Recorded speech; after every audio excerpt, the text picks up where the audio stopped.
പാലക്കാടെത്തിയ രാഹുൽ മാങ്കൂട്ടത്തിൽ പ്രതിഷേധങ്ങൾ ഭയന്ന വാഹനത്തിൽ നിന്നും MLA ബോർഡ് മാറ്റി. സച്ചിൻ വള്ളിക്കാട് ചേരുകയാണ് വിശദാംശങ്ങളുമായി.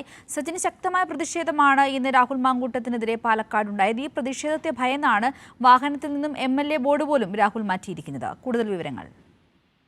സിന്ദൂരി, ഏറ്റവും പുതുതായി ലഭിക്കുന്ന വിവരം രാഹുൽ മാങ്കൂട്ടത്തിൽ അല്പസമയത്തിനുള്ളിൽ തന്നെ പാലക്കാട്ടെ MLA ഓഫീസിലേക്ക് എത്തുമെന്ന വിവരമാണ് ലഭിച്ചിട്ടുള്ളത്. അല്പസമയത്തിനുള്ളിൽ തന്നെ രാഹുൽ മാങ്കൂട്ടത്തിൽ MLA ഓഫീസിൽ എത്തുമെന്ന് അറിയിച്ചിട്ടുണ്ട്. പ്രധാനമായും ഇന്ന് മരണ വീടുകൾ, അതായത് പാലക്കാട് ജില്ലയിലെ കോൺഗ്രസ് പ്രവർത്തകർ മരിച്ചിരുന്നു. അവരുടെ വീടുകളൊക്കെ സന്ദർശിക്കുകയാണ് രാവിലെ രാഹുൽ മാങ്കൂട്ടത്തിൽ ചെയ്തത്. അതിനുശേഷം ഉച്ചയോടുകൂടെ പാലക്കാട് മണ്ഡലത്തിൽ തിരിച്ചെത്തിയ രാഹുൽ അല്പസമയത്തിനുള്ളിൽ പാലക്കാട്ടെ MLA ഓഫീസിൽ എത്തുമെന്ന് അറിയിച്ചിട്ടുണ്ട്. രാവിലെയോടുകൂടിയാണ് പാലക്കാട് രാഹുൽ മാങ്കൂട്ടത്തിൽ എത്തിയത്. കഴിഞ്ഞ 38 ദിവസത്തോളമായി രാഹുൽ മണ്ഡലത്തിൽ ഇല്ലായിരുന്നു. ലൈംഗികാരോപണങ്ങളും അതേപോലെ തന്നെ അതിന്റെ തെളിവുകളൊക്കെ പുറത്തു വന്നതിന് ശേഷം വലിയ രീതിയിലുള്ള പ്രതിഷേധങ്ങൾ മണ്ഡലത്തിൽ രാഹുലിനെതിരെ ഉയർന്നു. ഇതിന്റെ ഭാഗമായി തന്നെയായിരുന്നു രാഹുൽ മണ്ഡലത്തിൽ വരാതിരുന്നത്.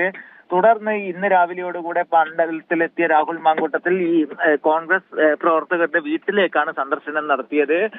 അല്പസമയത്തിനുള്ളിൽ തന്നെ പാലക്കാട്ടെ ഓഫീസിൽ എത്തുമെന്നും അറിയിച്ചിട്ടുണ്ട്. ശരി, വ്യക്തമാണ്.